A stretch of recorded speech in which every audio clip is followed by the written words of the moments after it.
Yeah, so my name is Rachel Vonderheide, and I went to Kansas State University. And I chose that school because I actually had a lot of family that went to that school. And so it was just kind of a really comfortable college for me to go to. And they had a really great educational program for my major. And so I majored in industrial engineering and actually graduated with my master's degree from Kansas State University.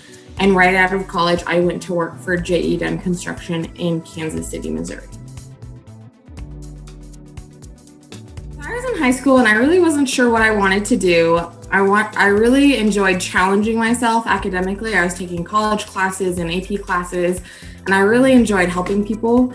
And my brother had been already in engineering, and so he suggested that I kind of look into that. And our high school happened to have introduction to engineering classes, which was really helpful. So I was able to take those and really find out that I really liked engineering and was good at it. Yeah, so an industrial engineer, what they really focus on is process improvement. So looking at a process, for me, it's a lot of construction processes, or it can be, and then seeing how you can improve it. So for me, a normal day looks like is I'll have lots of meetings talking to different people and just asking them to tell me about the work that they do, and just getting an understanding of the work that they do. And so then I can take that understanding back, and I can do statistical analysis, I can create process maps and diagrams, and I can analyze what kind of errors happen in the work that they do. And so I'll do kind of that analytical work, and then I'll present it to people. So I'd say like 60% of my day is just having conversations with people, and the other 40% of my day is on the computer doing some sort of analytics or research or creating presentations. You definitely don't have to have a master's to do industrial engineering. I wanted to do my master's because I really wanted to focus in on a specific part of industrial engineering, which was healthcare. I was really interested in the healthcare industry, and pursuing your master's allows you to focus more on a specific part of industrial engineering versus just industrial engineering as a whole. So I got my master's because I was interested in learning more about specifically what industrial engineering and healthcare would look like. And I really enjoyed the extra time that I got and the extra education that I got, but it definitely wasn't necessarily, and obviously I didn't even go into healthcare with my career, and so it was just, so it's not necessary. So one of the projects that I'm working on currently is, so right now, J.E. Dunn is helping build the parking garage at the Kansas City Airport, as they're kind of building new parking garage, new terminals, new things like that. And so I've been out to the site a couple of times, and what they want me to do is kind of watch the workers as they're kind of building the parking garage and just analyze their process and record their time and do a time step, which is basically recording the motions and the time it takes to do their tasks. So I'll have a stopwatch in a program out there, and I'll be like, this guy just moved materials for 5 minutes. This guy is idling around for 5 minutes. This guy is welding on the parking garage for 10 minutes.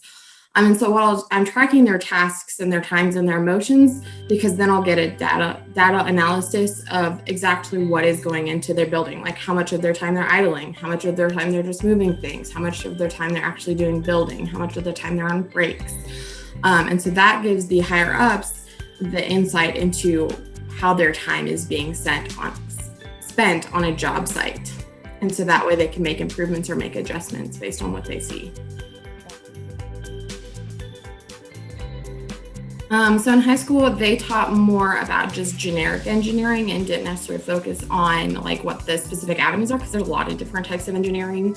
But I was able to go to a college fair where they were talking about the different types of engineering. It was a high school event where they wanted to introduce you to the different types of engineering. And so what they did is they had different booths for each engineering department. There was industrial, architectural, mechanical, aerospace, biomedical. There's probably like 20 different types of engineering that you can go into. So I just went around to all the booths, and some of them I was like, like this isn't for me. And then industrial, I just really liked it because there was a variety of ways that you could work. Like you could do healthcare, you could do construction, you could do manufacturing, you could do aerospace. Like there really wasn't a limit to what types of things you could work on. It had a lot of variety.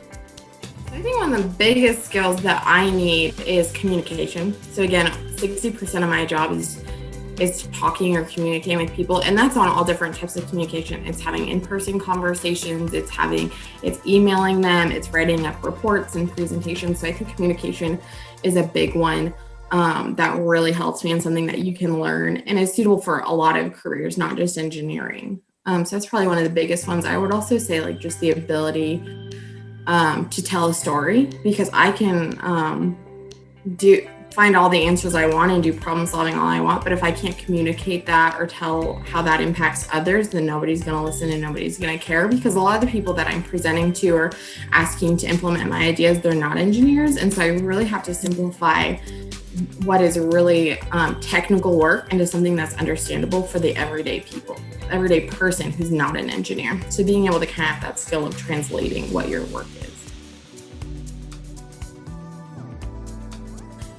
So I would say that it can depend on what type of engineering you are, because some types of engineering use more math than others. Mechanical is very math heavy. My type of engineering is not as math heavy. I did take a lot of math in college, and I did struggle with it as it got higher and higher up. But I realized that, especially being in my career, like I used skills that I gained from college, but if there was something I didn't know, I could teach myself on the job. They weren't expecting me to know it right off the bat. They were just expecting me to have the ability. I just had to teach myself. And so there's a lot of things that I've done in my career that I had no idea existed in college and nobody taught me. So I feel like on the job, it's a lot of on the job learning. Yeah.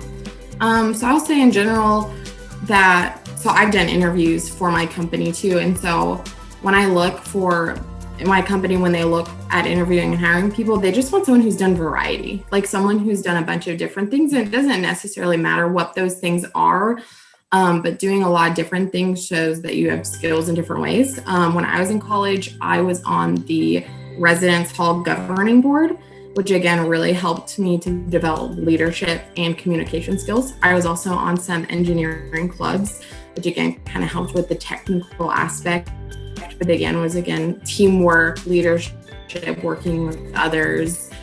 I was in some swing dance clubs, which have nothing to do with engineering or any kind of skills that company wants, but it shows that you can be personal. It shows that you have personality. It shows that there's something more to you than just like the technical skills that you can bring to a company. So I was in fun things too that had no relation to my education, but something I just enjoyed. So if they're interested in engineering, I would say don't feel like you have to have it figured out before you go into college.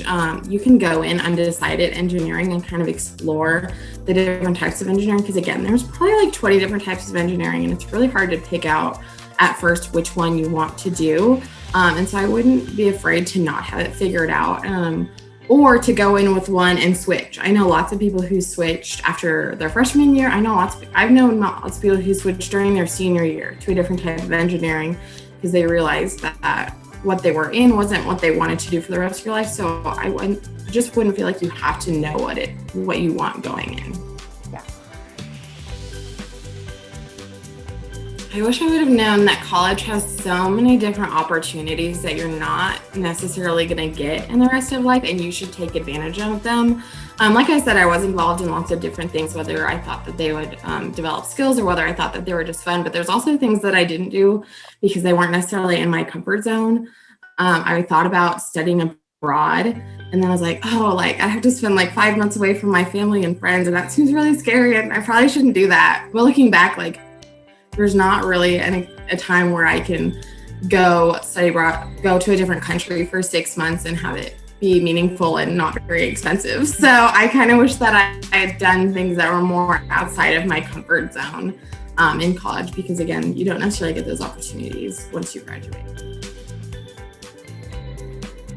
I would say that the biggest thing, not necessarily just for my career, but in general, is that you don't have to have it figured out. It's okay to go in and not have the next 10 years of your life planned, because even if you have it planned, it's not going to work out that way. I went in with a plan for college, and some things worked out and some things didn't work out the way that I thought, but it's okay because it works out in the end. And I would also just say that again, college prepares you in a lot of ways for your career and gives you a lot of different skills, but there's also a lot of on-the-job learning. When I accepted this job with the construction company, I literally had nothing no knowledge of how to construct a building or anything. I took no classes, I had no knowledge, but I'm doing really well, and it doesn't matter because I've learned what I needed to learn, and I think that's important. So don't be intimidated by things that you don't know or haven't learned.